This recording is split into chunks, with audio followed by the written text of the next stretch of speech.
You're constantly busy. Your job plate is full. So why don't you ever have cash on hand to put in your pocket? Hello, my name is Nick, the Fractional CFO with Easy Flow CFO, serving St. Louis and the Metro East. Today we're going to talk about how labor is probably killing your profit.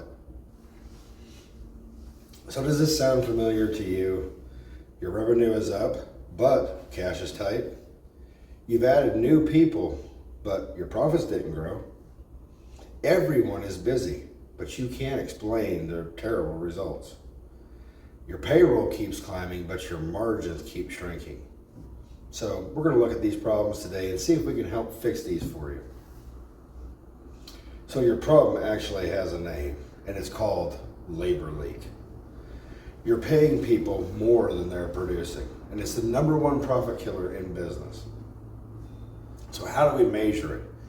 The best way to do it is your labor efficiency or labor productivity ratio. And so what is that? That's your gross profit, which is your revenue minus cost of goods sold, divided by the labor costs. And that's going to give you your LER. So for every dollar that you spend, how much money do you make back? So let's take a look a little bit more. So what's a good range for labor efficiency? If you're less than 2, you're in the danger zone.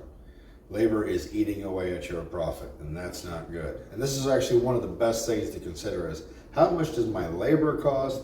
How much is my pricing compared to my labor? This is very important. Let's continue on. So if you're at 2, this is about a minimum viable so that you can break even on labor. If you're at 2.5 or $2.50, you're healthy. Labor generating real profit. That's great. If you're over 3, you're crushing it. Your team is a profit machine. And so it's looking at that range and saying, okay, what is my labor efficiency and what can I do to improve it?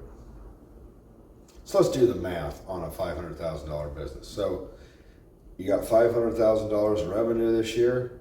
Your cost of goods sold, including any subs or contractors, is $150,000. So you have a gross profit of $350,000. Great. But your total labor cost is $200,000. Okay.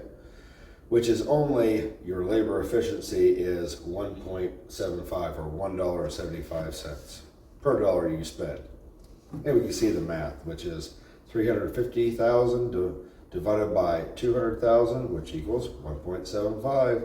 You're in the danger zone. Got to be careful with this one. So what does that actually mean?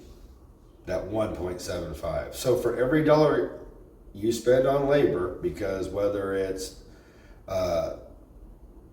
in the form of their salary, in the form of hourly, if it's in the form of bonuses, it doesn't matter. A dollar of labor is a dollar of labor. You're only getting $1.75 back. So that's what we want to think about is how much am I paying and how much am I getting back, right? So it's only really 75 cents to cover your overhead for marketing, equipment, things like that. And if you don't do that, you're not profiting. You can't. So how do these labor leaks happen? Number one is you're busy. You hire to keep up. Right. You don't really think about this relationship, right? So the work slows down though, and you still keep those people that you had, right? Maybe it's seasonal. Maybe this was just a one-time uptick. And so you keep those wages. You raise your wages to retain the people who you don't need because let's say this, the revenue needs to be there. So if you're not making the revenue, if it doesn't follow, then you shouldn't be paying them for that. Billable hours drops and your payroll stays the same, right? So you're billing less, but at the end of the day, you still have to pay all these people no matter what. They want their money. So the result is you're paying for 40 hours, but you're only really getting 25 of productive output. Now think of that, right?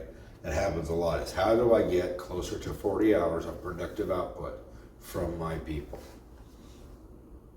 Well, let's think about how to fix this real quick. Number one, option one, which is kind of an easy fix, but not easy to implement, is just raising your prices. So you can increase your price which is going to increase your gross margin per job. And it's that revenue or gross margin per dollar of labor that we need to keep that eye on and see, is it over 2? Is it about 2.5? Or is it getting closer to $3 per dollar spent?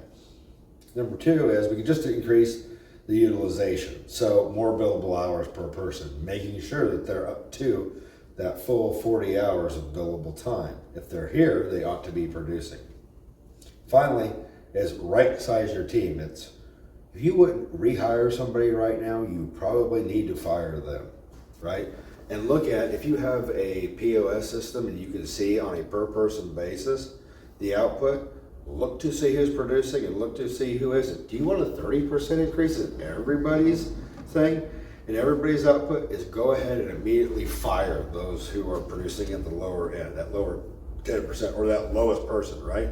If you have 3 people and 2 are producing, 1 is lower than expected or just the lowest, doesn't even matter if they're at where they should be, go ahead and get rid of that person and watch the other 2 increase their productivity.